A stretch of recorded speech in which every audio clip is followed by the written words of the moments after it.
예, 찬양 감사합니다.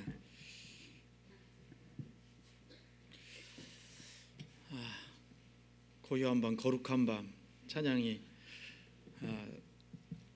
크리스마스가 가까웠다는 걸 알려주는 것 같습니다. 같이 기도하시겠습니다. 거룩하시고 자비로우신 살아계신 하나님 참으로 감사합니다. 하나님께서 저희 영혼을 사랑하셔서 죄로 인해 영원한 지옥에 갈 수밖에 없는 저희들을 불쌍히 여겨주셔서 우리가 받아야 될 저주와 심판을 예수님이 이 땅에 오셔서 대신 받으시고 십자가에서 피 흘려 돌아가심으로 우리의 모든 죄를 영원히 용서해 주시고 값없이 은혜로 구원해 주신 것을 참으로 감사합니다. 천국에 산 소망 주시고 또 이 땅에서 몸된 교회 가운데 함께할 수 있게 해주시고 또 복음 안에 살아갈 수 있게 해주신 주님 참으로 감사합니다. 주님 오실 날이 언제인지 알 수 없지만 또 주님 앞에 섰을 때에 부끄럽지 않은 모습으로 설 수 있도록 늘 저희들과 함께해 주시고 또 능력으로 도와주시기를 간절히 바라고 원합니다. 이곳에 몸된 교회를 세워주시고 하나님의 복음을 전할 수 있도록 역사해 주신 것 감사합니다. 더욱더 우리 경주교회를 통해서 이 지역에 구원받지 못한 많은 사람들이 하나님의 말씀을 통해서 구원받을 수 있도록 역사해 주시기를 원합니다. 이를 위해 우리 먼저 구원받은 형제 자매님들 한마음으로 또 기도하고 또 수고하고 헌신하는 가운데 하나님의 구원의 역사가 날마다 나타날 수 있도록 인도해 주시기를 더욱 원합니다. 모든 형편과 사정을 아시는 하나님, 우리 형제 자매님들 중에 여러 가지 시험과 고난과 핍박 속에 있는 분들 일일이 주님께서 합당한 은혜로 도와주셔서 그 모든 어려움들 잘 이겨낼 수 있도록 도와주시고 또 여러 가지 육신의 질병으로 고통받고 있는 우리 형제 자매님들 더욱 건강 온전히 회복시켜 주셔서 남은 생에도 건강한 몸으로 주님과 복음 안에서 살아갈 수 있게 역사해 주시기를 간절히 바라고 원합니다. 또한 교회가 하고자 하는 그 모든 일들이 주님의 선하신 뜻과 영광이 온전히 나타날 수 있도록 도와주시옵소서. 오늘도 귀한 날에 하나님 말씀 앞에 나올 수 있게 해주신 것 감사합니다. 이 시간에도 필요한 말씀으로 교훈해 주시고 또 마땅히 어떻게 행해야 될지를 알 수 있는 귀한 시간 될 수 있도록 도와주시고 또 하나님의 뜻을 온전히 알고 순종하는 삶을 살아갈 수 있도록 역사해 주시옵소서. 부득이한 사정으로 함께하지 못한 우리 형제 자매님들도 어떤 형편에 있든지 또 어느 곳에 계시든지 항상 하나님께서 지켜주시고 있는 처소에서도 온전히 주님을 의지하고 주께 기쁨 드리는 삶을 살 수 있도록 역사해 주시고 다음에는 모두가 또 말씀 안에서 교제 나눌 수 있도록 인도해 주시기를 원합니다. 오늘도 모든 말씀의 시종을 오직 주 성령님께만 온전히 의지합니다. 저희를 사랑하셔서 구원해 주신 예수님 이름으로 기도드렸습니다. 아멘. 같이 성경 보겠습니다. 마태복음 28장입니다.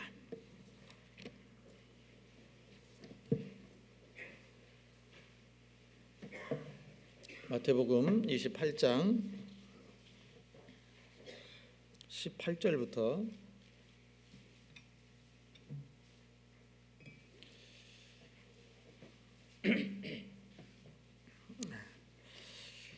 마태복음 28장 18절로 20절까지 같이 한번 읽도록 하겠습니다. 같이 찾았으면요 같이 읽습니다.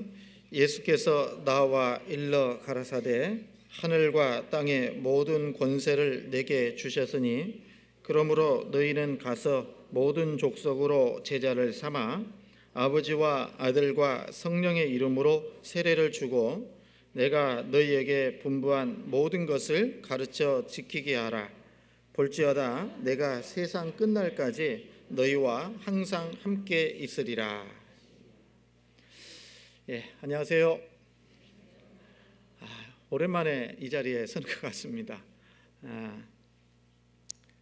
올 한 해도 이제 마무리가 되는 그런 시점에 있는데요. 올 한 해를 잘 되돌아보면서 이번 주 금토일까지 3일에 걸쳐서 동계수련회가 또 시작이 되잖아요. 그래서 한 해를 되돌아보고 또 동계수련회를 통해서도 말씀과 교제 가운데 새해를 잘 준비하는 그런 시간을 가졌으면 좋겠습니다.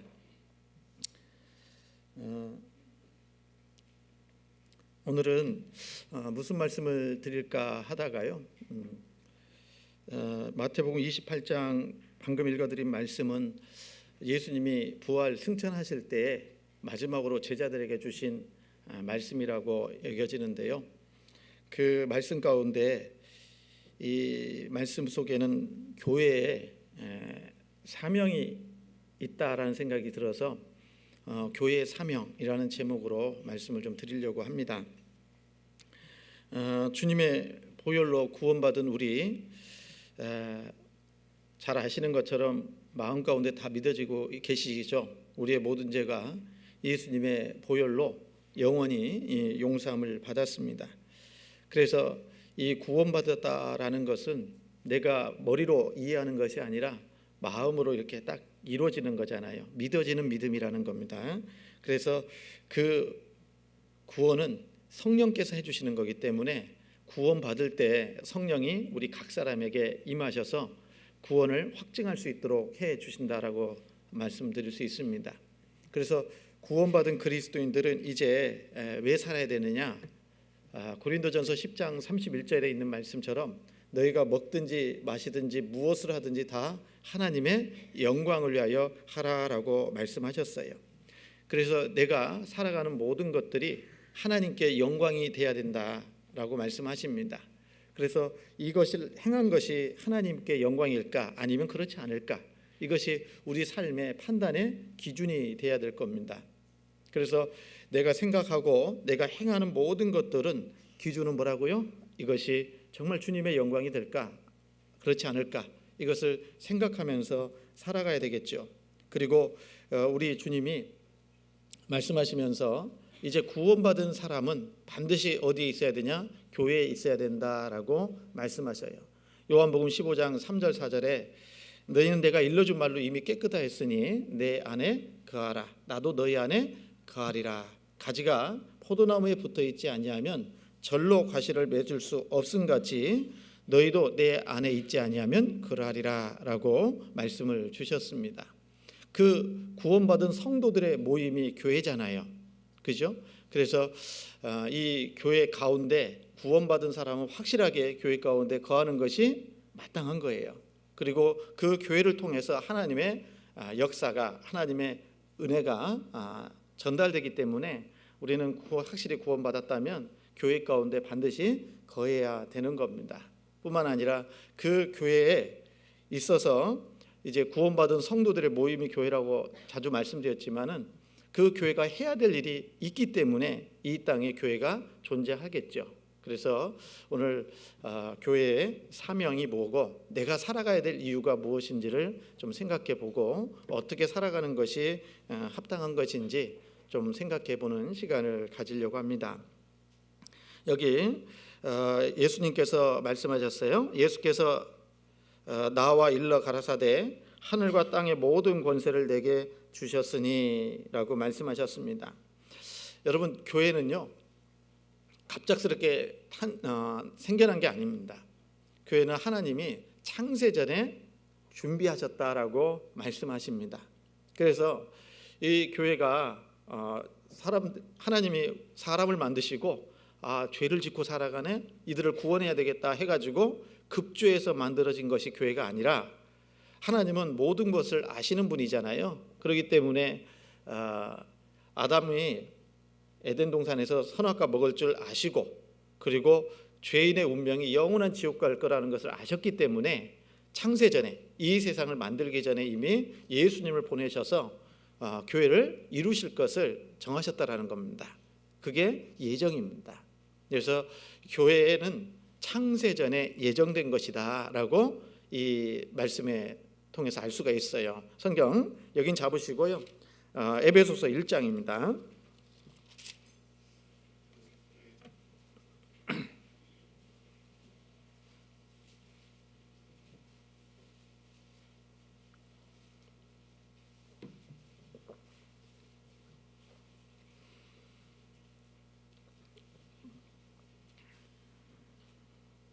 에베소서 1장 3절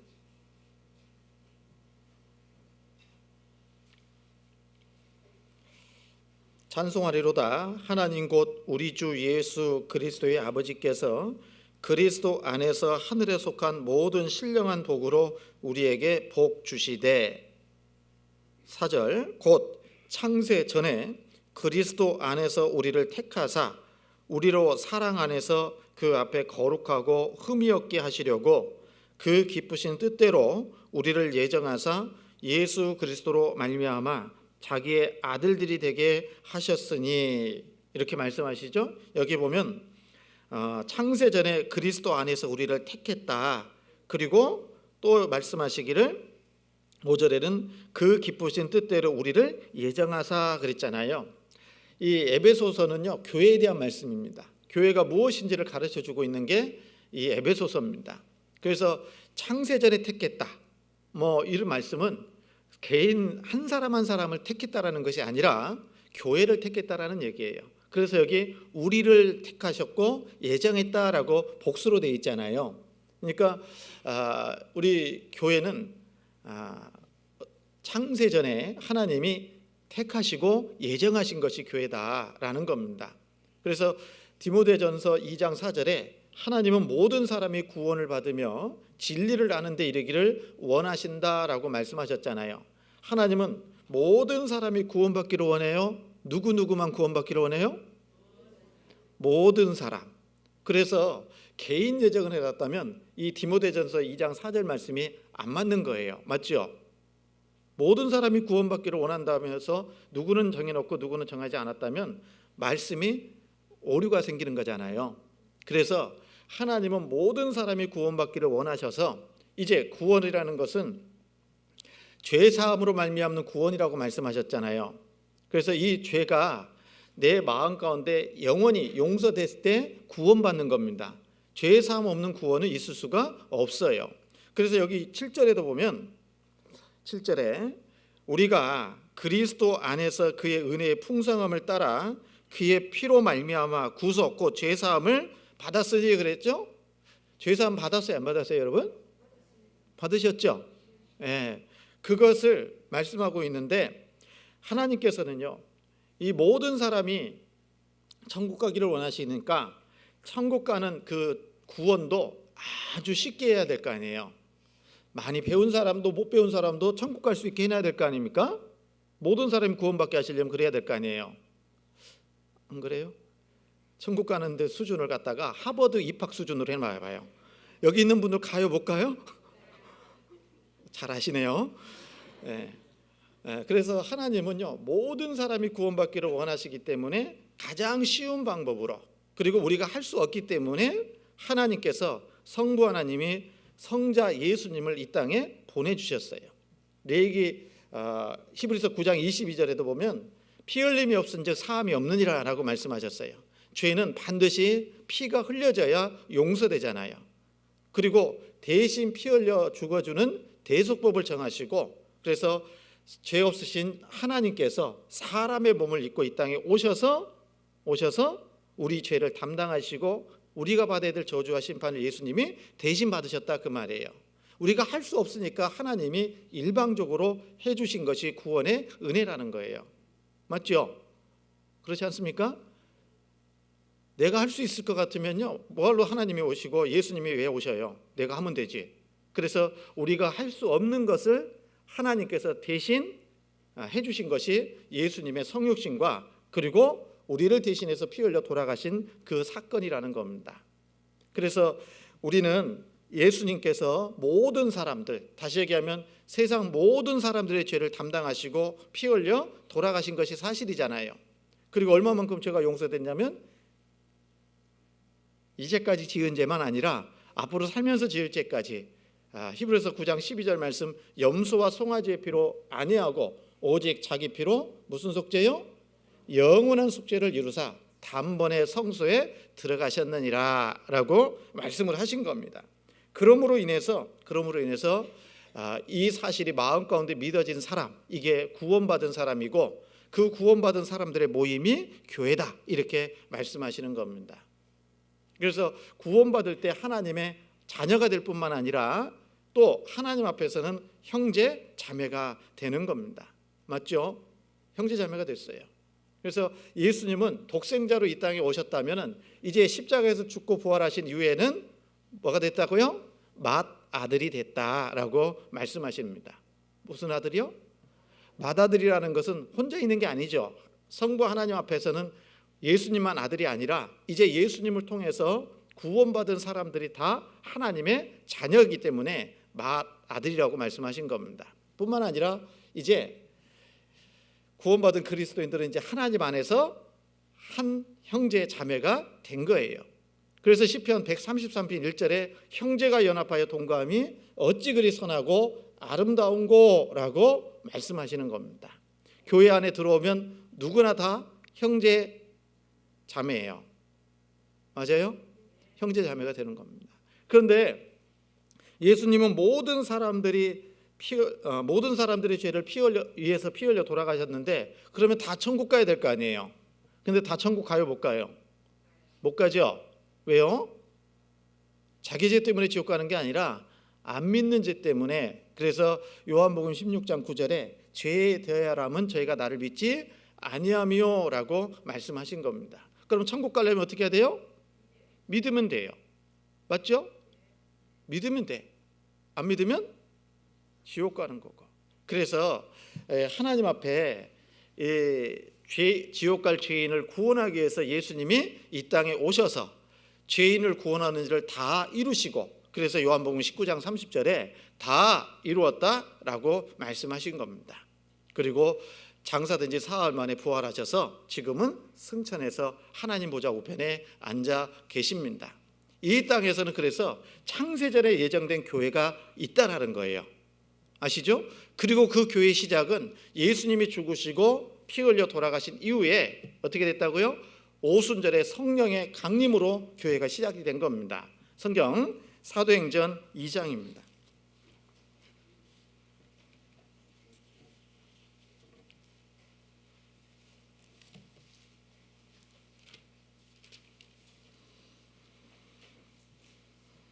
사도행전 2장 1절입니다.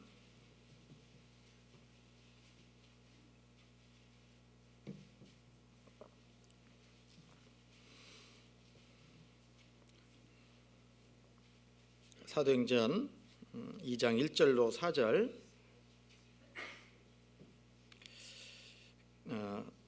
같이 읽겠습니다. 오순절 날이 이미 이름에 저희가 다 같이 한 곳에 모였더니 호련히 하늘로부터 급하고 강한 바람 같은 소리가 있어 저희 앉은 온 집에 가득하며 불의 혀같이 갈라지는 것이 저희에게 보여 각 사람 위에 임하여 있더니 저희가 다 성령의 충만함을 받고 성령이 말하게 하심을 따라 다른 방언으로 말하기를 시작하니라.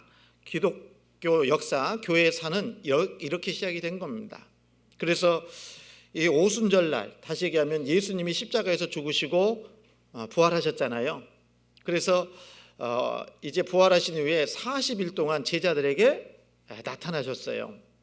그리고 이제 다시 오시겠다는 약속을 하시고 우리 주님은 승천하신 겁니다. 그런데 이 승천하시고 정확히 열흘 후에 성령이 임하신 겁니다. 성령이 임하셨을 때의 모습을 여기 사도행전 2장에서 말씀해 주고 계시는 겁니다.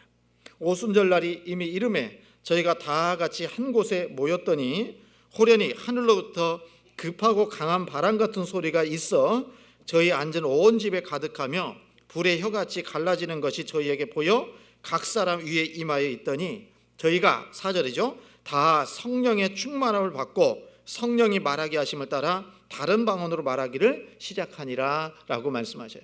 성령은 눈에 보이지 않죠. 보입니까? 안 보입니다.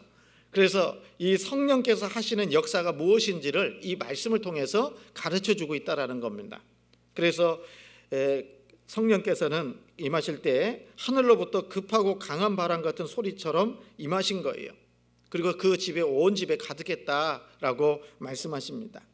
여러분, 그래서 성령께서 오셔서 이제 교회가 시작이 된 겁니다. 그러면서 하나님의 역사로 구원받는 역사가 차츰차츰 일어나게 되는 겁니다.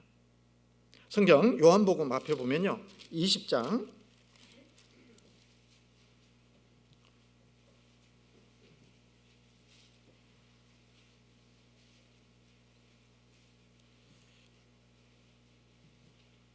요한복음 20장 승천하시기 전에 19절, 이날 곧 안식 후 첫날 저녁 때에 제자들이 유대인들을 두려워하여 모인 곳에 문들을 닫았더니 예수께서 오사 가운데 서서 가라사대 너희에게 평강이 있을지어다 이 말씀을 하시고 손과 옆구리를 보이시니 제자들이 주를 보고 기뻐하더라 그랬죠. 부활하신 주님이 갑자기 나타나신 겁니다. 그리고 나서 21절에 예수께서 또 가라사대 너희에게 평강이 있을지어다 아버지께서 나를 보내신 것 같이 나도 너희를 보내노라 그랬죠. 예수님은 누가 보내셨어요? 성부 하나님이 보내셨어요. 그렇죠? 그리고 제자들에게 나타나셔서 너희에게 평강이 있을지어다 라고 말씀하셔요. 우리가 구원받을 때 어때요? 마음에 뭐가 이루어져요? 평강이 이루어집니다. 나도 이제 됐다. 뭐가 됐다고요? 천국 가게 됐구나. 평안하구나. 죄 때문에 고민하지 않아도 되는구나. 이런 마음 들어요, 안 들어요? 그래서 예수님이 제자들에게 나타나셔서 너희에게 평강이 있을지어다. 네가 받아야 될 그 심판을 내가 대신 받았다. 그러니까 너희는 지옥 안 가도 되니까 평강하라. 이런 의미로 말씀을 해주신 거예요.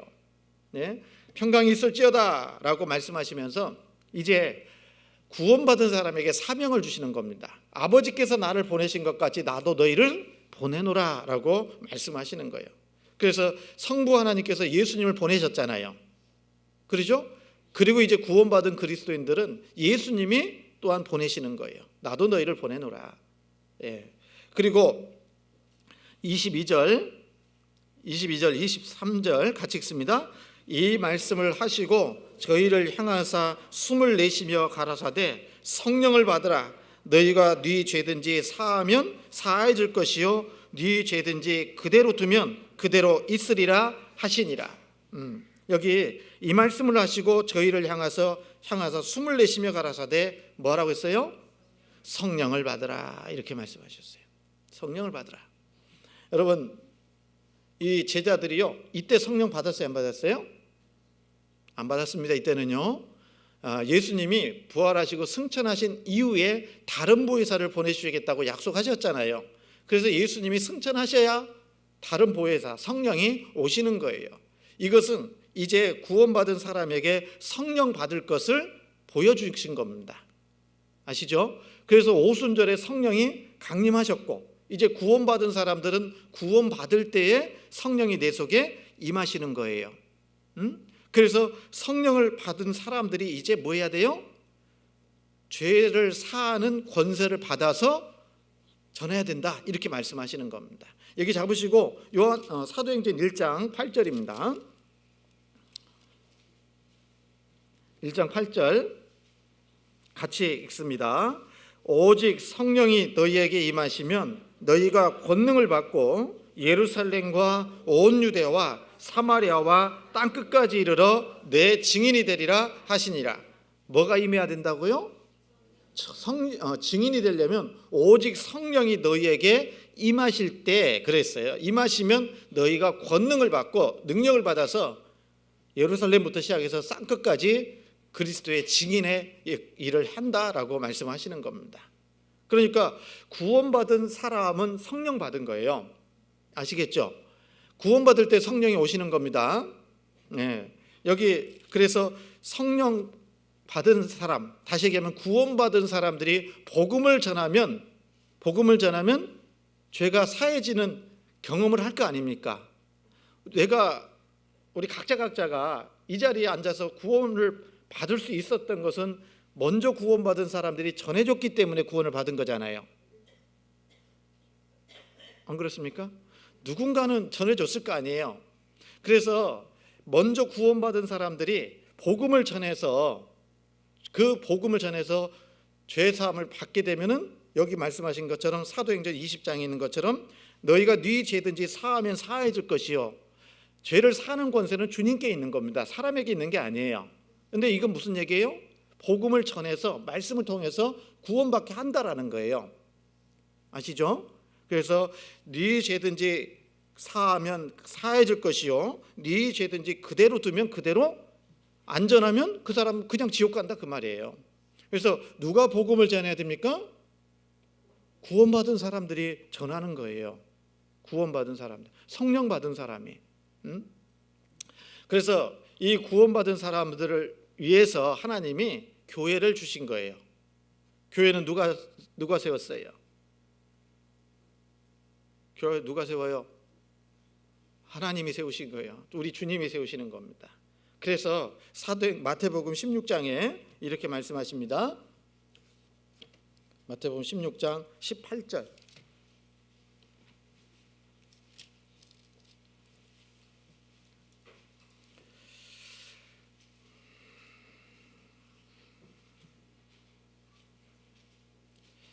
제가 천천히 한번 읽겠습니다. 15절부터 읽겠습니다. 가라사대 너희는 나를 누구라 하느냐? 시몬 베드로가 대답하여 가로되 주는 그리스도시요 살아계신 하나님의 아들이시니이다. 예수께서 대답하여 가라사대 바요나 시몬아 내가 복이 있도다. 이를 내게 알게 한 이는 혈육이 아니요 하늘에 계신 내 아버지시니라 라고 말씀을 주셨어요. 그러면서 18절 19절 같이 읽습니다. 또 내가 내게 이르노니 너는 베드로라. 내가 이 반석 위에 내 교회를 세우리니 음부의 권세가 이기지 못하리라. 내가 천국 열쇠를 내게 주리니 내가 땅에서 무엇이든지 매면 하늘에서도 매일 것이요 내가 땅에서 무엇이든지 풀면 하늘에서도 풀리리라 하시고, 내가 18절에 내가가 누구예요? 우리 주님이시잖아요. 내가 내게 이르노니 너는 베드로라. 그 3 써있고 베드로가 반석이라고 나눠줘야 되어 있잖아요. 그죠? 그래서 반석이라는 뜻을 가지고 있고, 그런데 여기 내가 이 반석 위에 내 교회를 세우리니 음부의 권세가 이기지 못하리라 라고 말씀하셨어요. 그래서 베드로라, 내가 이 반석, 주님이 이 반석 위에다가 내 교회를 세운다라고 말씀하셨죠. 그런데 헬라어로 신약성경에 주로 기록되어 있잖아요. 아시죠? 오늘 마지막 설교라 길게 할 수도 있어요. 이렇게 대답을 안 하면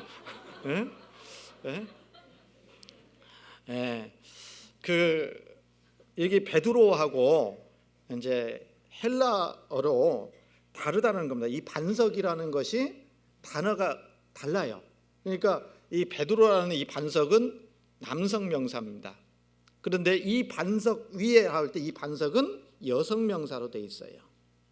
그러니까 어떤 천주교에서처럼 교회가 뭐예요? 베드로라는 그 반석 위에 교회가 세워졌다는 것이 아니라 하는 겁니다. 이 반석은 바로 예수 그리스도를 얘기해요. 고린도전서에 보면. 그래서 이 교회의 그 가장 근간이 되는 건 뭡니까? 베드로가 아니라 누구예요? 예수 그리스도를 통해서 세워지는 것을 말하는 겁니다. 이해가시죠? 그래서 교회의 기초는 바로 예수님이셔요. 예수님으로부터 시작된 겁니다.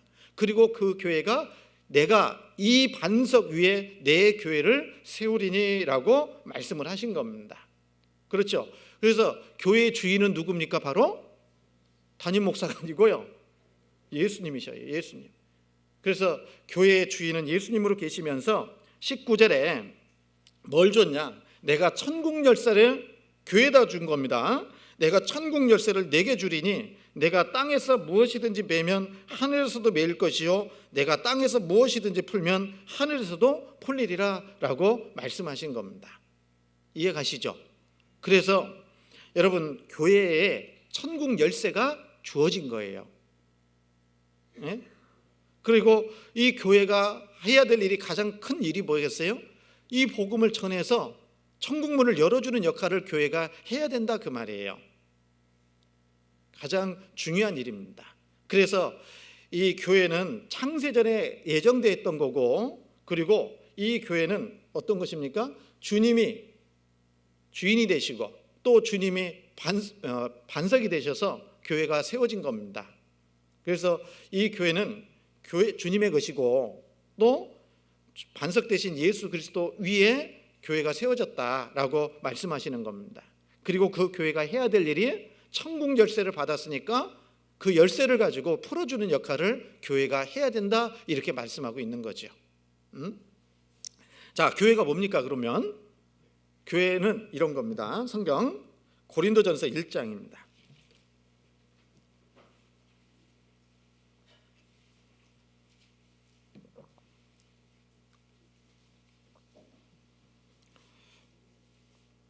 고린도전서 1장 2절 말씀.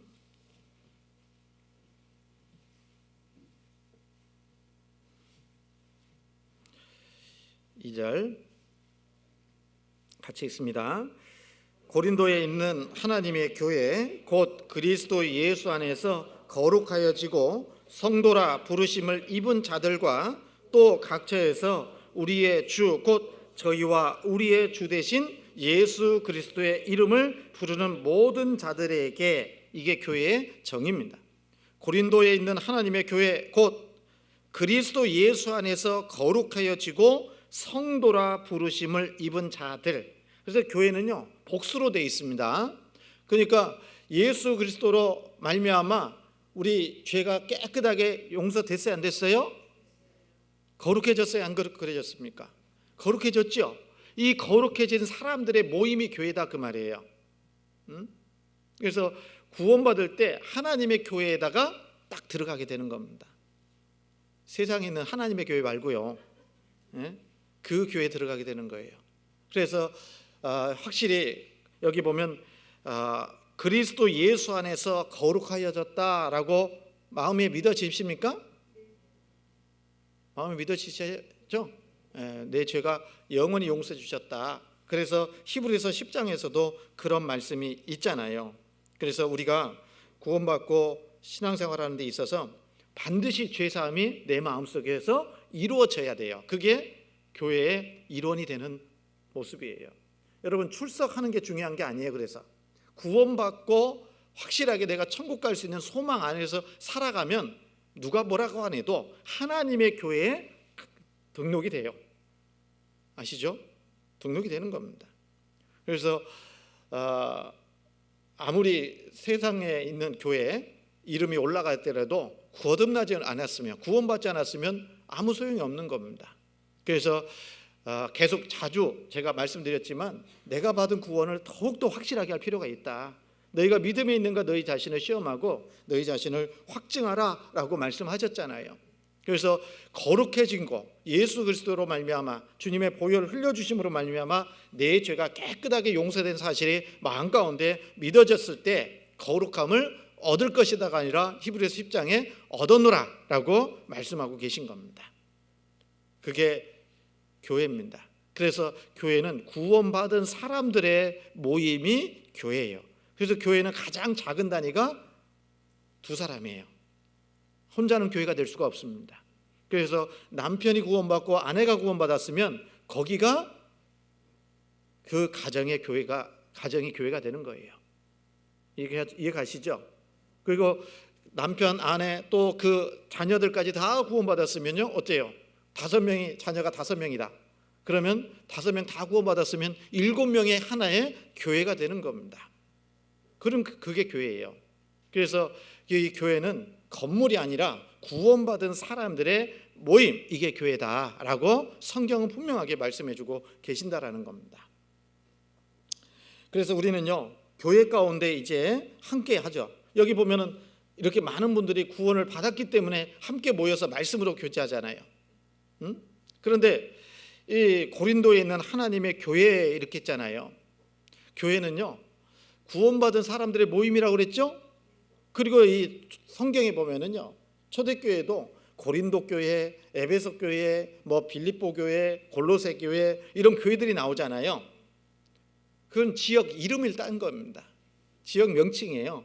그래서 골로새 지역에 살고 있는 형제 자매들의 모임, 이게 골로새 교회고, 고린도에서 구원받고 살아가는 형제 자매들의 모임, 고린도 교회 이렇게 말한 겁니다.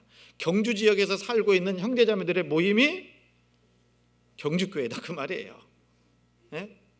그래서 이 경주 교회 안에 우리가 이제 살아야 되는데, 그 경주 교회가 해야 될 일이 뭡니까?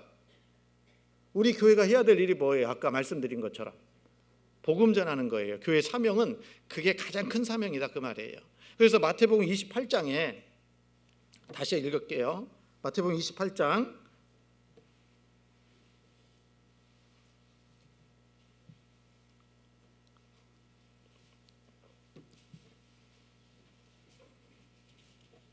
마태복음 28장 19절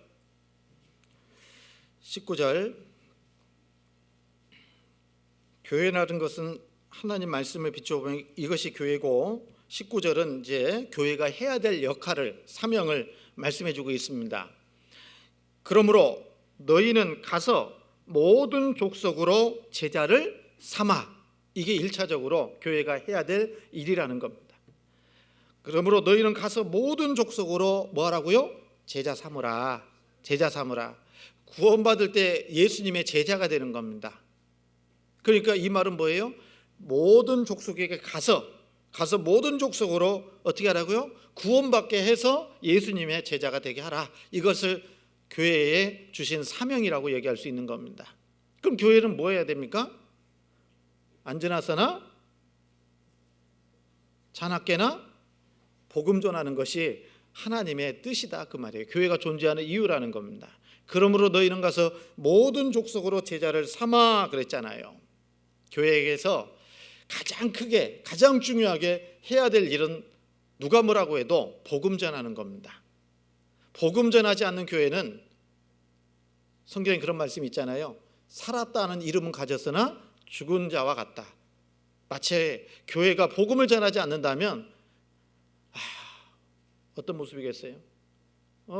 살았다는 이름은 가졌는데 어찌 보면 하나님 보시기에 죽은 교회처럼 살아가는 거 아니냐 그 말이에요. 그래서 교회에서 가장 중요하게 생각해야 될 일은 누가 뭐라고 해도 복음 전하는 겁니다.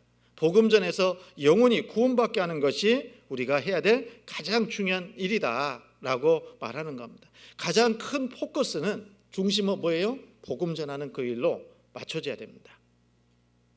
그러므로 너희는 가서 모든 족속으로 제자를 삼으라 라고 말씀하고 계시는 겁니다. 왜 복음을 전해야 됩니까? 왜 복음 전해야 돼요? 여러분, 하나님이 가장 기뻐하시는 것은 뭐겠어요? 잃어진 영혼이 구원받는 거예요. 여러분, 구원받은 그리스도인들은요, 주님이 기뻐하시는 것을 행하기를 원할까요, 안 할까요? 하지 않습니까? 여러분, 구원받은 우리는 하나님이 가장 기뻐하시는 것을 행하고 하나님이 가장 싫어하는 것은 하지 않는 것이 구원받은 사람의 마음 아니겠습니까? 그런데 하나님이 가장 기뻐하시는 것이 성경에서는 뭐라고 말씀하셔요? 한 영혼이 구원받는 것을 하나님이 가장 기뻐하고 즐거워하신다라고 말씀하고 계시거든요. 누가복음 15장 7절에도 말씀하시기를 내가 너에게 이르노니 이와 같이 죄인 하나가 회개하면 회개할 것 없는 의인 99을 인하여 기뻐하는 것보다 더 기뻐한다 말씀하셨어요. 그러면 정말 그 구원받은 성도들이 함께 사랑 안에서 교제하는 것도 하나님이 기뻐하시겠지만, 그러나 그것보다 더 기뻐하는 건 뭐겠다고요? 한 사람이라도 거듭나고 구원받고 하나님의 자녀가 되는 그것을 하나님은 더 기뻐하시는 거예요. 그래서 우리는 전도를 사명처럼 삼고 해야 되는 겁니다. 데살로니가전서 2장입니다.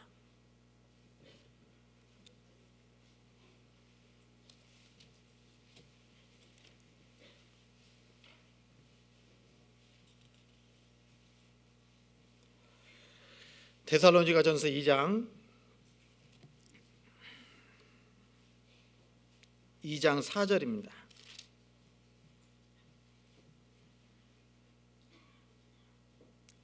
2장 4절 같이 읽습니다. 오직 하나님의 옳게 여기심을 입어 복음 전할 부탁을 받았으니 우리가 이와 같이 말함은 사람을 기쁘게 하려 함이 아니요 오직 우리 마음을 감찰하시는 하나님을 기쁘시게 하려 함이라. 우리가 복음 전할 부탁을 받았다. 예? 그래서 이것은 사람을 기쁘게 하는 것이 아니라 하나님을 기쁘시게 하는 거다라고 말씀하고 계시잖아요. 여러분, 그래서 우리는요, 교회가 해야 될 일이 정말 아까 얘기한 것처럼 자나깨나 어떻게 하면 영혼을 건져볼까, 어떻게 하면 구원받게 할까, 이것을 집중적으로 기도하고 생각하는 것이 마땅한 겁니다. 교회는 그래서 존재하는 겁니다. 그래서 교회를 통해서 복음이 전해지게 하나님이 정해주셨고, 그래서 교회가 해야 될 일 중에 가장 중요한 일은 구원받게 하는 거다, 영혼 건지는 거다, 이렇게 말씀하고 있는 겁니다. 그래서 이 구원받은 그리스도인들이 해야 될 가장 큰 일은 전도하는 겁니다. 전도하는 것. 그래서 하나님이 가장 기뻐하실 뿐만 아니라 예수님도 우리를 이 땅에 오신 목적이 뭐입니까? 먼저는 죄인을 구원하기 위해서 오셨잖아요. 근데 공생의 3년 반의 삶 가운데 주님이 말씀하시기를 나는 전도하기 위해서 왔다라고 말씀도 하셨어요. 마가복음입니다. 마가복음 1장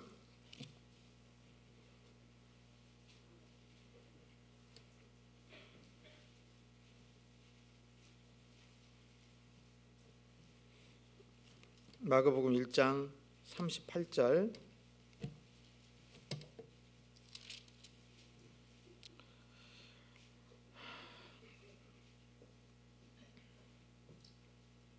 마가복음 1장 38절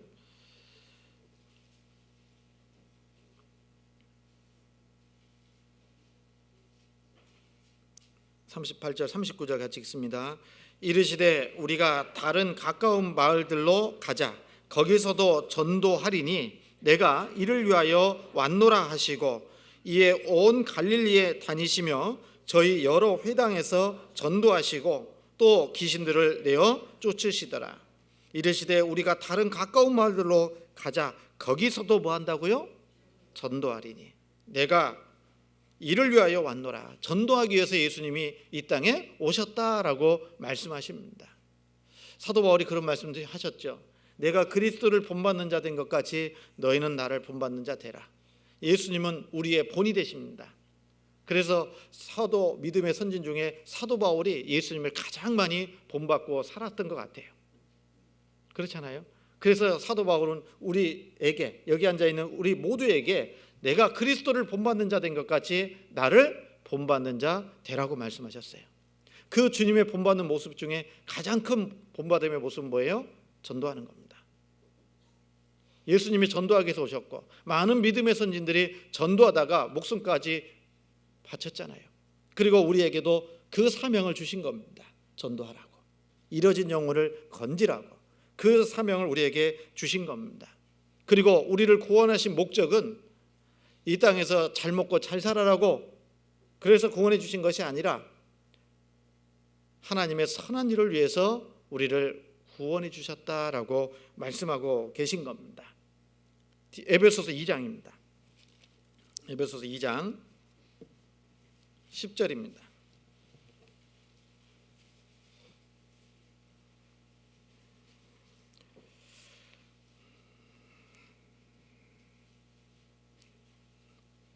(2장 10절) 우리는 그의 만드신 바라 그리스도 예수 안에서 선한 일을 위하여 지으심을 받은 자니 이 일은 하나님이 전에 예비하사 우리로 그 가운데서 행하게 하려 하심이니라. 여기 우리는 그의 만드신 바라, 자주 그런 얘기하는데요. 우리는 그의 만드신 바라, 만들었다.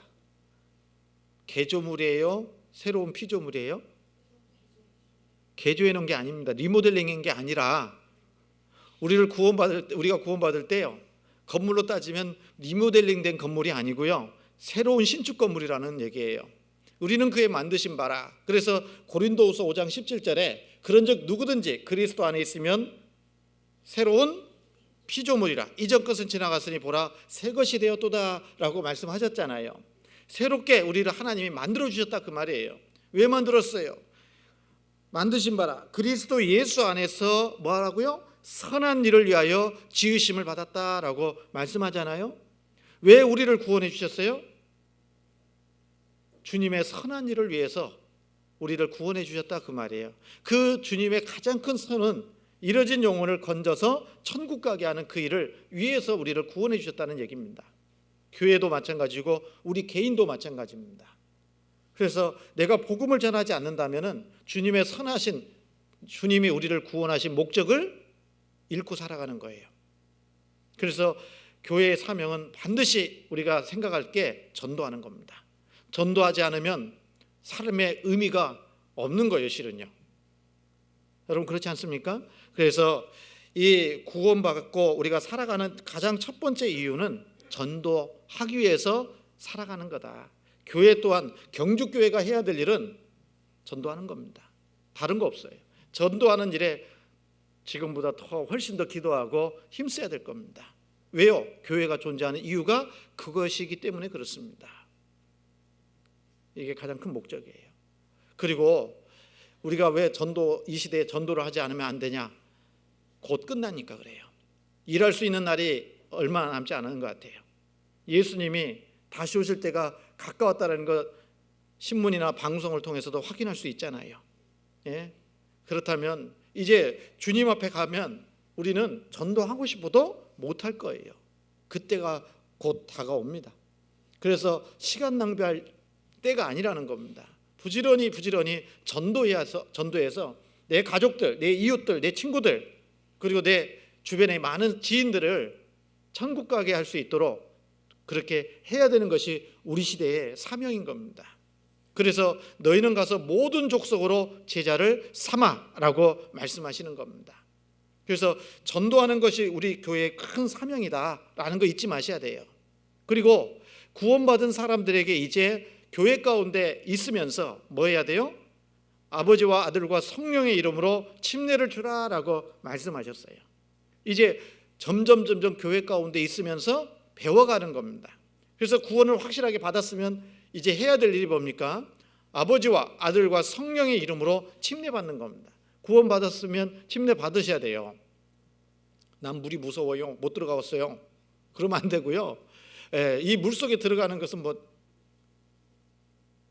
저도 침례를 하지만 물속에 들어갈 때 바로 들어 올려요? 아니면 한 5분 동안 잠가나요? 네? 한 10분 정도 잠가 버릴까요? 살인이 돼요. 그래서 물속에 들어갈 때는 예수님이 십자가에서 죽을 때 나도 함께 죽었다는 뜻이에요. 물속에서 올라올 때는요, 바로 예수님이 부활하신 것처럼 나도 이제 부활의 새 생명 가운데에서 살아간다라는 것을 표시하는 예식이 침례식이다 그 말이에요. 그렇죠? 여러분 십자가에서 예수님이 돌아가실 때 나 죽었어요? 안 죽었어요? 안 죽었어요? 예. 갈라디아서 2장. 저 웃기려고 그러죠 지금. 예? 갈라디아서 2장 20절.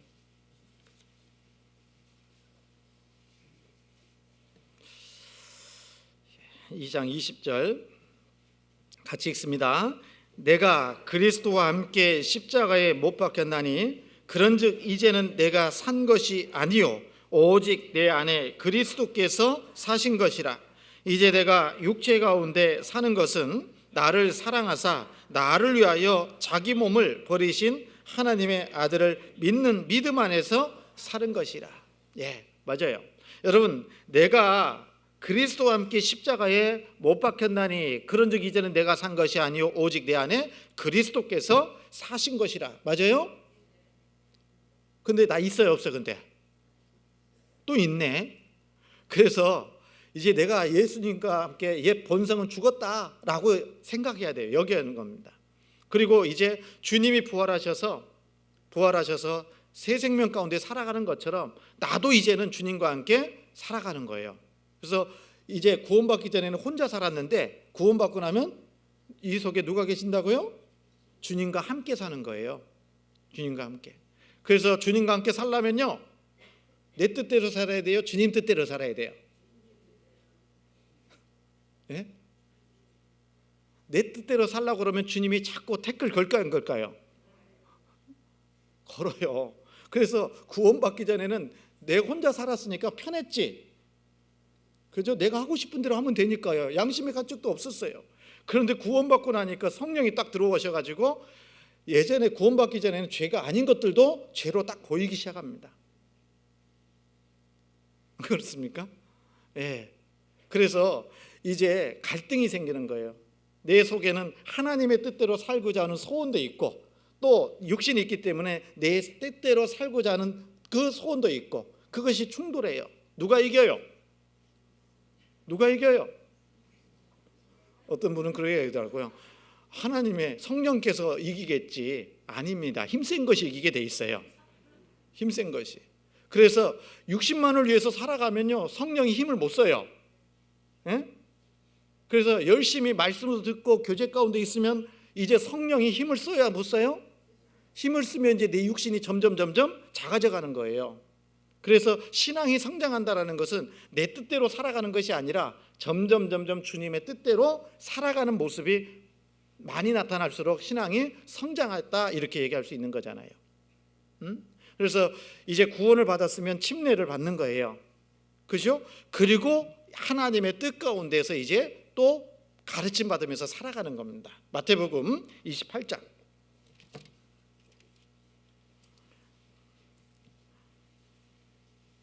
19절. 그러므로 너희는 가서 모든 족속으로 제자를 삼아 아버지와 아들과 성령의 이름으로 침례를, 세례를 주고, 그랬죠? 20절 내가 너희에게 분부한 모든 것을 가르쳐 지키게 하라. 그래서 교회는 가르침이 있는 겁니다. 그래서 교회할 때 한자로 가르칠 교, 모일 회 이렇게 쓰잖아요. 가르침을 받는 곳이 교회입니다. 그리고 가르침은 지식으로 끝나는 것이 아니라 여기 말씀하신 것처럼 가르쳐 어떻게 하라고요? 지키게 하라, 순종하게 하라, 그 말이에요. 항상 우리는 신앙생활은요, 지식적으로만 하는 게 아니라 지식을 얻었으면, 알았으면 어떻게 해야 된다고요? 순종해야 된다, 그 말이에요. 그런 사람에게 복이 있는 거예요. 여러분 복 받고 싶잖아요. 안 복 받고 싶어요?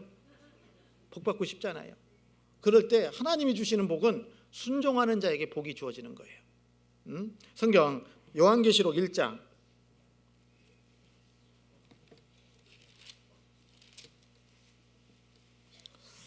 3절입니다.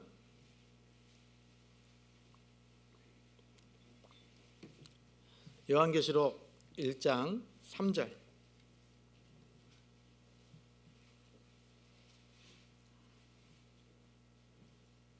(1장 3절) 같이 읽습니다.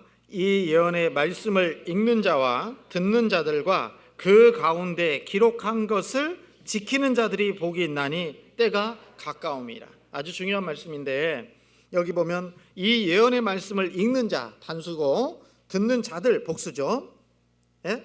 그래서 우리가 교회 가운데서 말씀을 여기에 보면 읽는 자는 가르치는 사람을 얘기할 수 있어요. 듣는 자들은 배우고 있는 분들을 얘기하는 겁니다. 그렇죠? 그래서 우리가 교회 가운데 있으면 하나님 말씀 들어요, 안 들어요? 듣고 배우잖아요. 그렇죠? 그렇다고 해서 복이 임한다고 하지 않고 그 다음에 그 가운데 기록한 것을 지키는 자들, 순종하는 자들에게 복이 있다라고 말씀하십니다. 여러분, 그래서 우리는요, 하나님 앞에 말씀을 교회 가운데 배우잖아요. 배우러 오신 거잖아요. 네. 그러면 순종해야 돼요? 안 순종해야 돼요? 성경 지식만 많이 가지고 있다고 해서 그 사람이 신앙이 성종하고 성숙한 분이라고 얘기할 수 없어요. 순종하는 것만큼, 말씀을 아는 것만큼 순종하는 것이 꼭 필요한 겁니다. 그래서 올해 한 해는 10가지를 순종했다면 내년에는요, 신앙이 성장한다는 모습은 20가지를 순종하는 모습으로 살아가는 것이 성장된 모습일 거예요. 그래서 하나님께서 우리에게 교회를 통해서 가르침을 계속 주시는 겁니다. 그러니까 우리 교회가 참 잘하는 게요, 모임 때마다 말씀 배워야 안 배워요? 예? 예, 제가 많이 욕을 먹었죠. 구역 모임, 조모임 할 때마다 1시간씩 한다고 말씀을. 예? 예. 그런데요, 우리는 많이 배우는 것만큼 또 순종해야 되는 책임이 있는 거예요. 그래야 복이 있습니다. 여러분, 그래서 하나님의 말씀을 우리가 쭉 배우는 겁니다. 그래서 그러므로 너희는 가서 모든 족속으로 제자를 삼아 아버지와 아들과 성령의 이름으로 세례를 받고요, 침례를 주는 겁니다. 그리고 내가 너희에게 분부한 모든 것을 가르쳐 지키게 하라라고 말씀하셔요. 하나님께서 우리에게 가르친 것이, 분부한 것이 뭘까요? 몇 가지 있을 수 있겠지만은 좀 생각해 본다면, 첫 번째는요, 하나님의 뜻은 우리의 구별됨입니다. 데살로니가전서 보시겠습니다.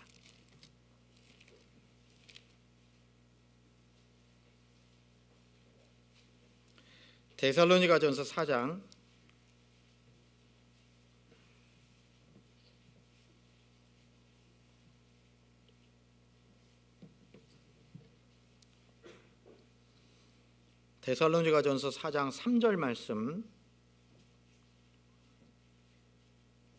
같이 읽겠습니다. 하나님의 뜻은 이것이니 너희의 거룩함이라. 예, 여기까지요. 하나님의 뜻은 뭐라고요? 너희의 거룩함이다. 거룩해야 된다. 구원받은 그리스도인들은 거룩해야 된다. 그래서 베드로전서 1장에도 보면 내가 거룩하니 아버지께서 거룩하니까 너희도 거룩하라라고 말씀하셔요. 그래서 우리 구원받은 그리스도인들은 당연히 어떻게 살아야 돼요? 거룩해야 됩니다. 이미 거룩해졌지만 거룩해진 사람으로서의 삶을 또 살아야 되는 겁니다. 그래서 예수님께서도요, 돌아가시기 전에 제자들의 발을 씻겨줬잖아요.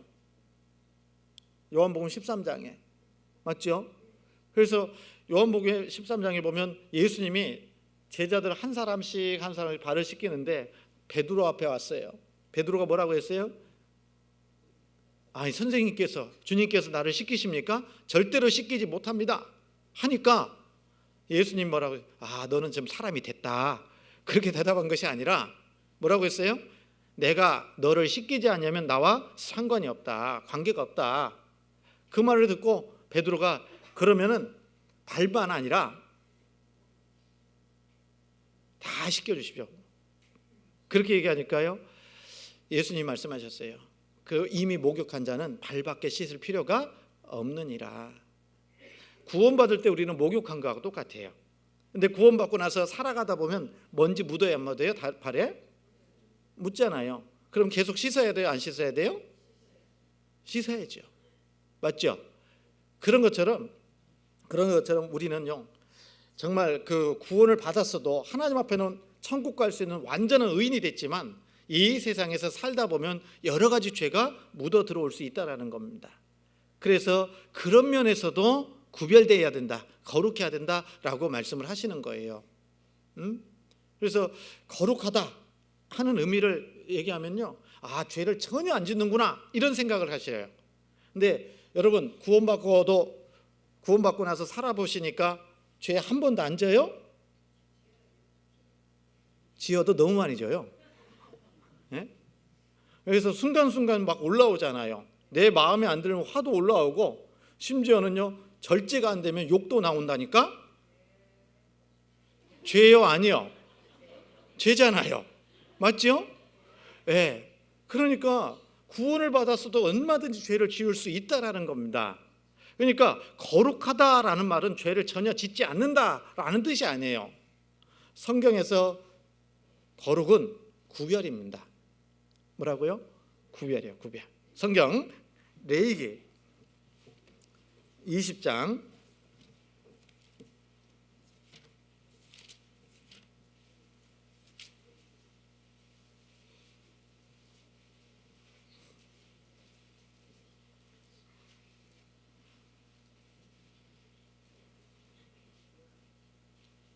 23절입니다.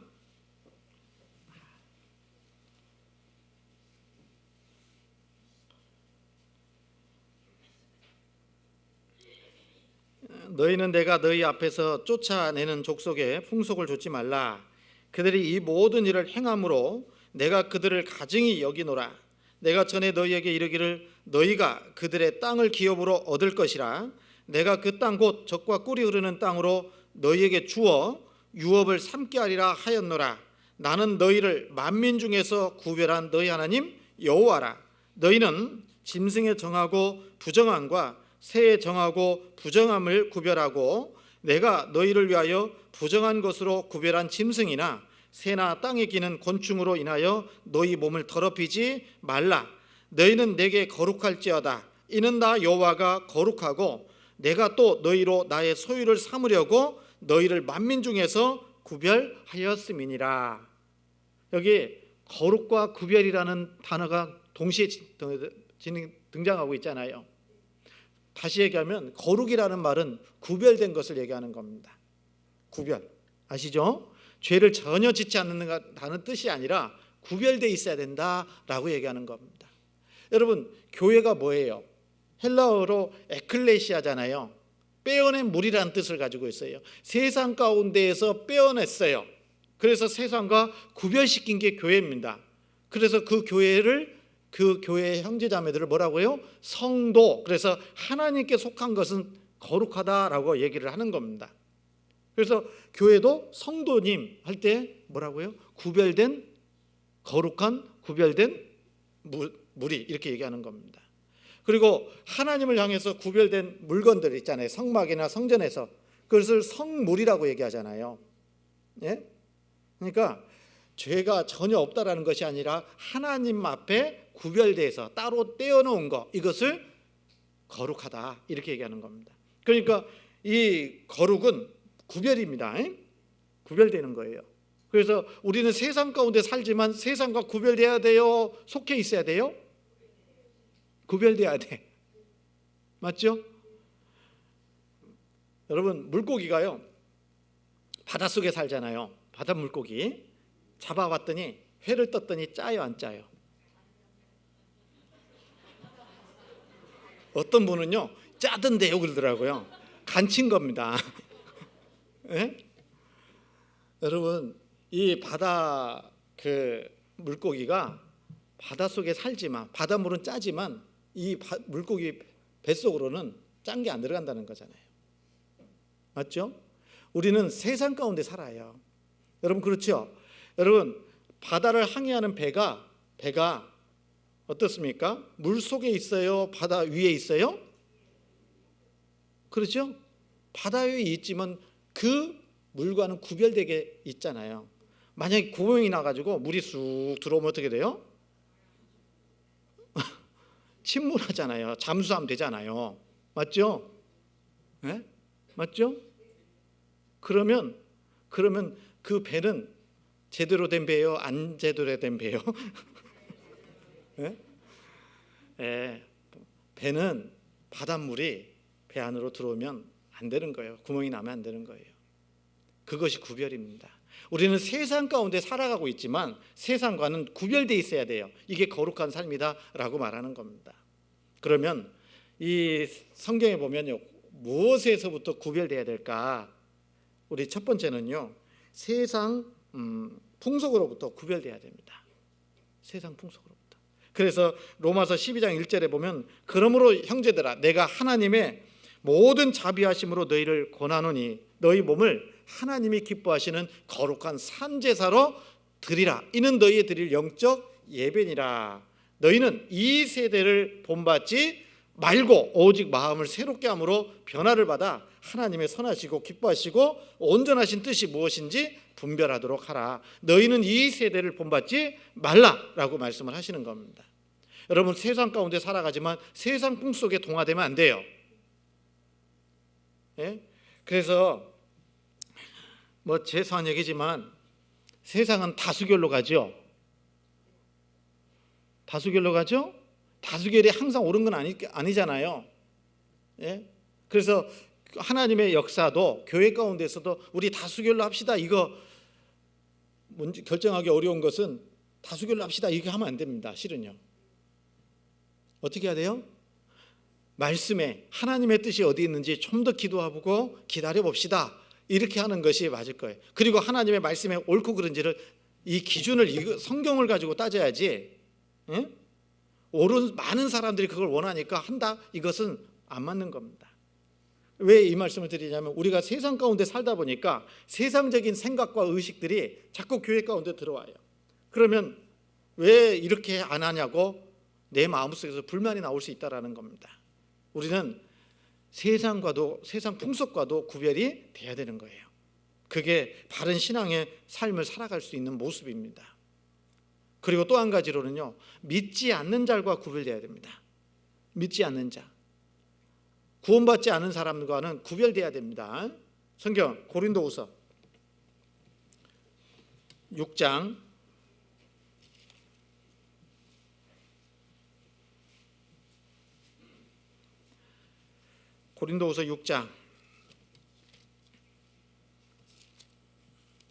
6장 14절입니다.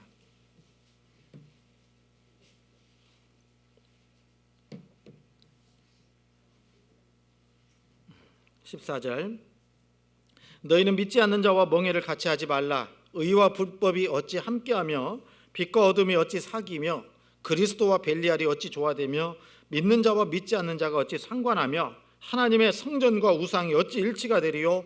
우리는 살아계신 하나님의 성전이라. 이와 같이 하나님께서 가라사대 내가 저희 가운데 거하며 두루 행하여 나는 저희 하나님이 되고 저희는 나의 백성이 되리라 하셨느니라.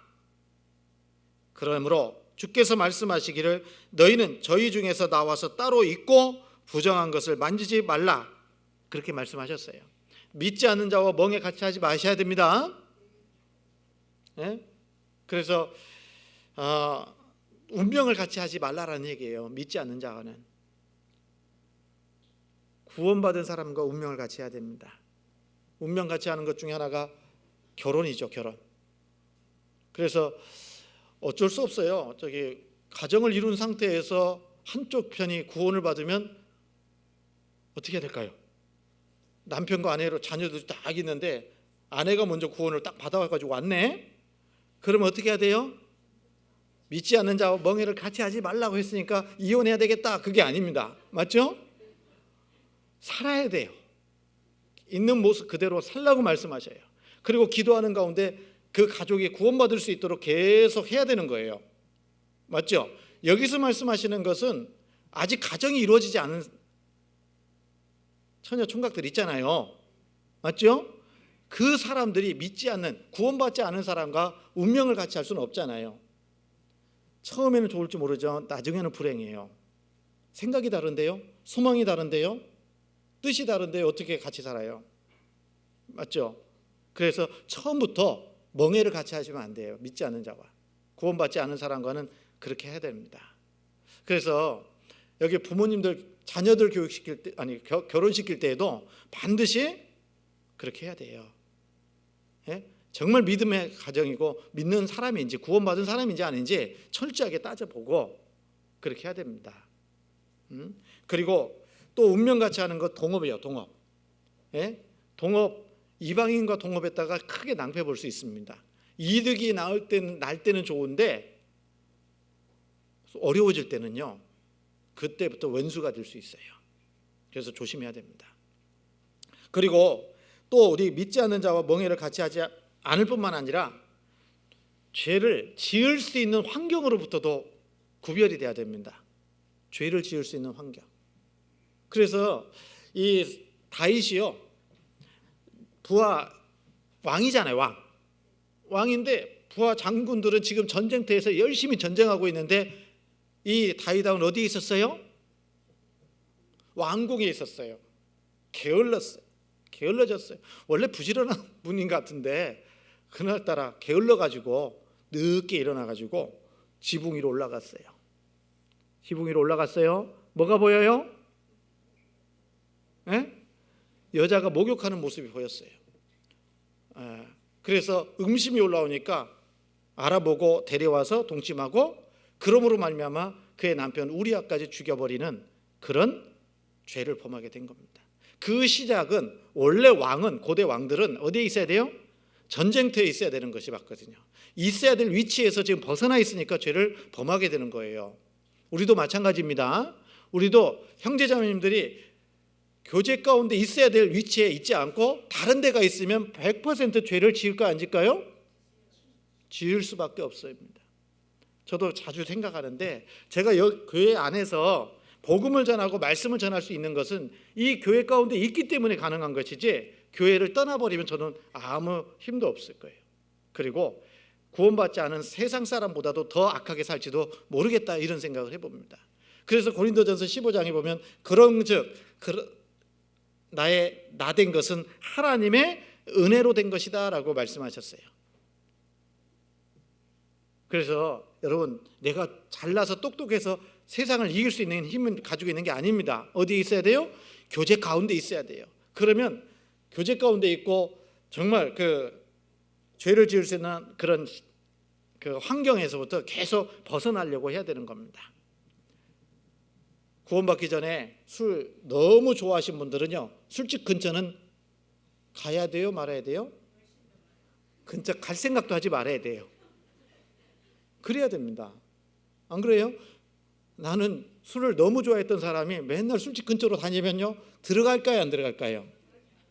들어가게 돼 있어요. 안 들어가겠습니까? 그래서 죄를 지을 수 있는 환경으로부터 완전히 분리가 될 수 있도록 노력해야 됩니다. 그래서 교제 가운데 교제 시간이 있으면 교제로 오셔야 돼요. 그러면 죄를 덜 지어요. 점점 구별될 수 있는 삶을 살아갈 수가 있는 겁니다. 그래서 저 모이기를 더 힘쓰는 것이 필요할 거예요. 나는 너무 연약하다. 그러면 교제 가운데 더 참여를 하셔야 돼요. 아시죠? 우리 구원받기 전에 담배 피는 골초들이 계실 수도 있는데요, 잘 안 끊어지죠. 네? 저는 경험자가 아닙니다.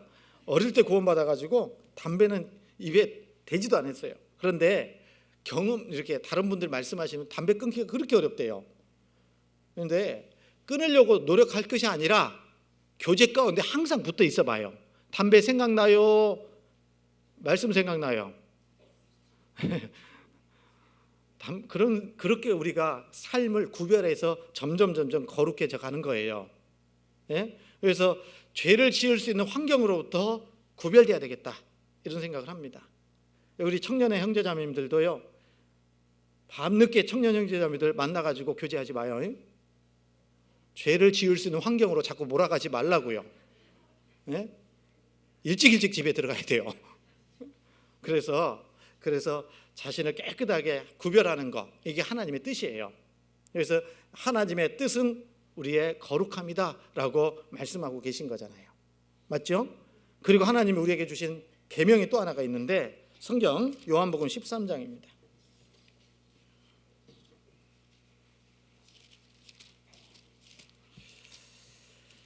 13장 34절,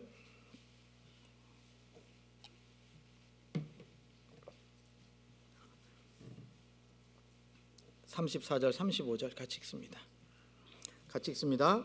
새 계명을 너희에게 주노니 서로 사랑하라. 내가 너희를 사랑한 것 같이 너희도 서로 사랑하라. 너희가 서로 사랑하면 이로써 모든 사람이 너희가 내 제자인 줄 알리라. 예, 하나님의 뜻이 내가 분부한 모든 것 중에 하나가 서로 사랑하라는 계명을 주신 겁니다. 그래서 우리 구원받은 그리스도인들은 사랑해야 됩니다.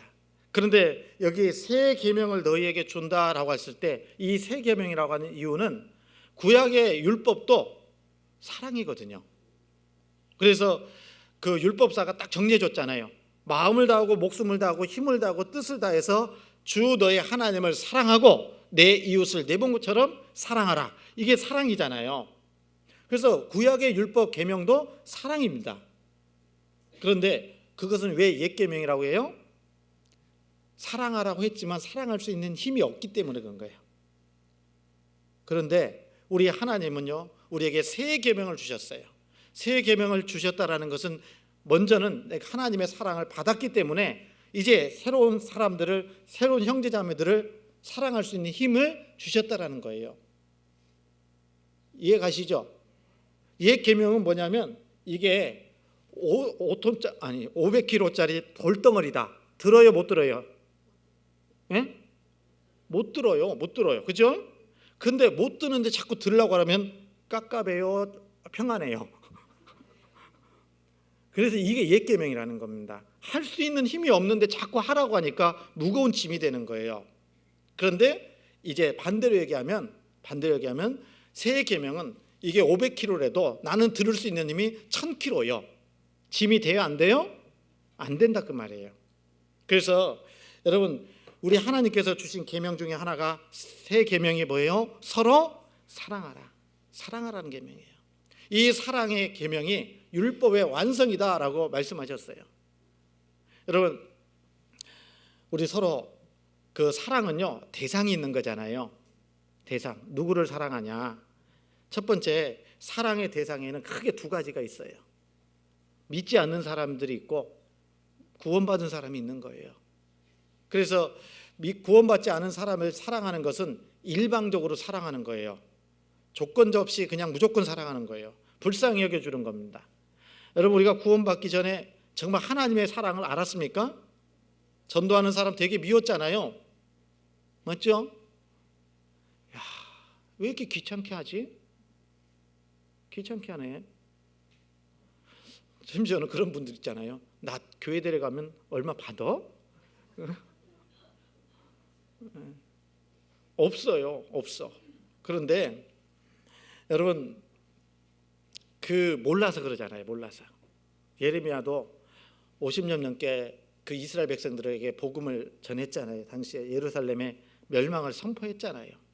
내가 그럼으로 인해서 많은 핍박이 오니까 뭐라고 얘기해요? 내가 다시는 하나님의 형사를 선포하지 않겠다라고 하는데 그들이 모르잖아요. 주님이 또 강권하잖아요. 그래서 내가 잠잠하면 중심이 불붙는 것 같아서 답답하여 견딜 수 없다라고 말하잖아요. 그래서 여러분, 아직까지 구원받지 못한 많은 주변의 지인들 있잖아요. 그들에게는 나타낼 사랑은 일방적인 사랑이에요. 그냥 불쌍히 여겨주는 거예요. 예? 그 사람이 어떻게 나를 대하든 상관없이 그냥 하는 거예요. 아시죠? 그 사랑을 실천하는 겁니다. 그리고 구원받은 그리스도인들끼리는 서로 사랑입니다. 같이 하는 거예요. 이해 가십니까? 일방적으로 사랑 베푸는 게 아니라, 내가 정말 구원받았다면 교회 안에서 신앙생활 할 때 서로 사랑하는 거예요. 예? 예? 서로 사랑하는 겁니다. 그래서 여러분, 우리 형제자매님들께서요, 서로 사랑하라고 했으니까, 예? 서로 사랑하라고 했으니까 이 사랑의 모습은 용서하는 겁니다. 용서. 서로 용서하는 삶을 살아야 돼요. 다 부족하거든요. 다 실수가 많거든요. 예? 아직 적응이 안 되는 것도 있어요. 제가 여기 와서도 떠날 때가 됐는데도. 예? 여러분, 그래서 용서하셔야 됩니다. 서로 용서해 주셔야 돼요. 우리 주님이 나를 용서해 주셨잖아요, 먼저. 그죠? 그래서 내가 구원받아서 천국 가게 됐잖아요. 그러면 형제자매들의 허물을 용서해 줄 수 있는 그 사랑을 실천해야 하는 것이 서로 사랑의 모습입니다. 그리고 우리 주님이 서로 사랑하라고 했을 때 뭐라고 했어요? 먼저 사랑이라고 했어요. 먼저 손 내밀고, 먼저 인사하고, 먼저 안아주고, 그런 사랑을 실천하라고 하나님 말씀하셔요. 제가 설교 마치고 나서 항상 저 뒤에서 인사하잖아요. 인사하다 보면 못 볼 수도 있잖아요. 그렇죠? 그래가지고 못 봐가지고 인사를 못했더니 나를 무시했다. 그렇게 하면 안 된다 그 말이에요. 못 봤어요. 그러면 먼저 다가와서 인사하면 되잖아요. 형제자매들도 마찬가지고요. 서로. 예? 그래서 먼저, 그리고 손도 먼저 내밀면 돼요. 예? 저 사람이 나한테 인사가 오는가 안 오는가 보자. 안 오네? 저 사람이 나를 무시했구나 이러면 안 된다 그 말이에요. 그런 마음을 뭐라고 그러지? 그걸 밴댕이 소갈딱지라고 얘기하는 거예요. 여러분 넓은 마음을 가지고 먼저 사랑을 실천하셔요. 예? 그렇게 해야 됩니다. 그게 우리 주님이 우리에게 요구하는 서로 사랑의 모습이에요.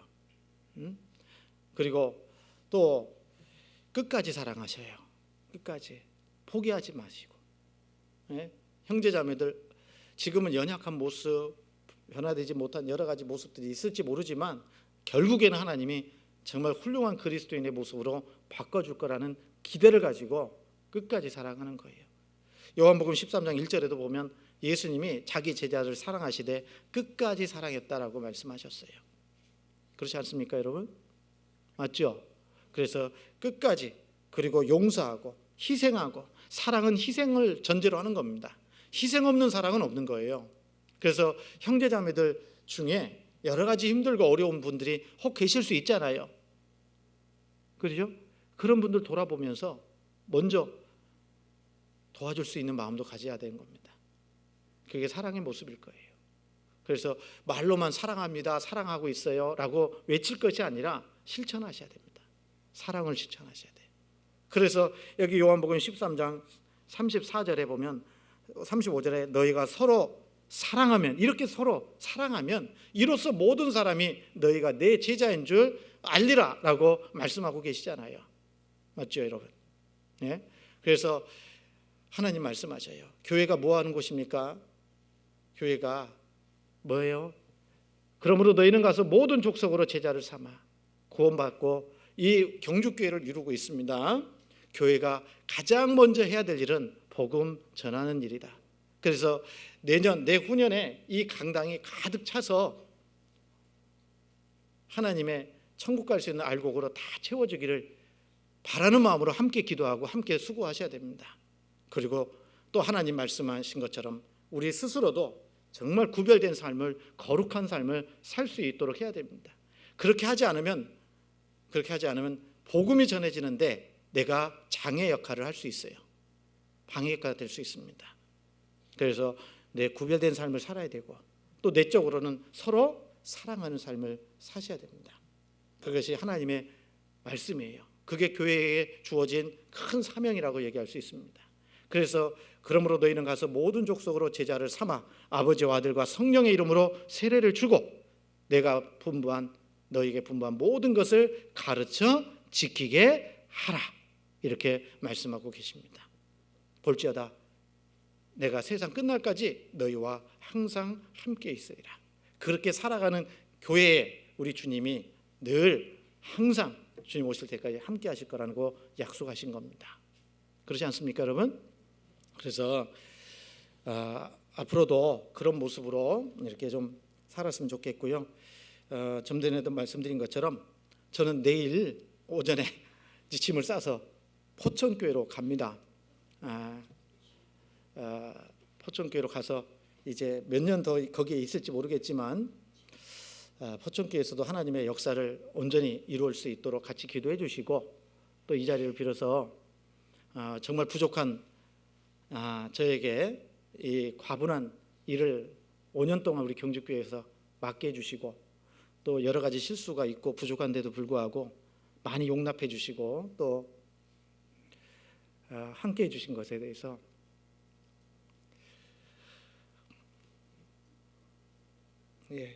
감사합니다. 그래서 앞으로도 우리 경주교회를 통해서 더 많은 사람들 구원받기를 간절히 바라고 또 기도하겠습니다. 그리고 경주교회를 위해서 더 잘된 일입니다. 이제 화요일 날인가 이사 오신 우리 목사님은 저보다 훨씬 더 훌륭하고 능력도 출중하신 목사님이시니까요. 저에게 해주셨던 것만큼만 하는 게 아니고요. 우리 오신 목사님을 중심으로 해서 기도하시는 가운데 또 정말 힘있게 복음 전해지는 그런 교회가 될 수 있기를 간절히 바라겠습니다. 그래서 죽는 게 아니고 수양의 뜻도 만날 수 있으니까 그런 마음으로 힘있게 사시기를 바라겠습니다. 기도하겠습니다. 거룩하신 하나님, 참으로 감사합니다. 하나님께서 저희 영혼을 사랑하셔서 구원해 주시고 또 교회 가운데 함께할 수 있게 해주신 것 감사합니다. 우리 경주교회를 통해서 더 많은 영혼들 구원받을 수 있도록 인도해 주시고 또 새로 오신 최운일 목사님을 중심으로 해서 또 성도님들 마음을 하나로 또 모아서 하나님의 귀한 복음이 힘있게 증거되고 많은 영혼들로 이 강당이 교회가 채워질 수 있도록 역사해 주시기를 원합니다. 또한 우리 형제 자매들의 형편과 사정 더욱더 주님 알아주셔서 주님의 뜻 가운데 또 귀하게 쓰임받기에 아무 부족함 없도록 필요한 모든 것들 채워주시고 또 영육간에 늘 강건케 지켜주시기를 다시 한번 간구합니다. 남은 시간 오직 주님께만 온전히 의지합니다. 저희를 사랑하시는 예수님 이름으로 기도드렸습니다. 아멘. 찬송하겠습니다. 찬송가 460장입니다.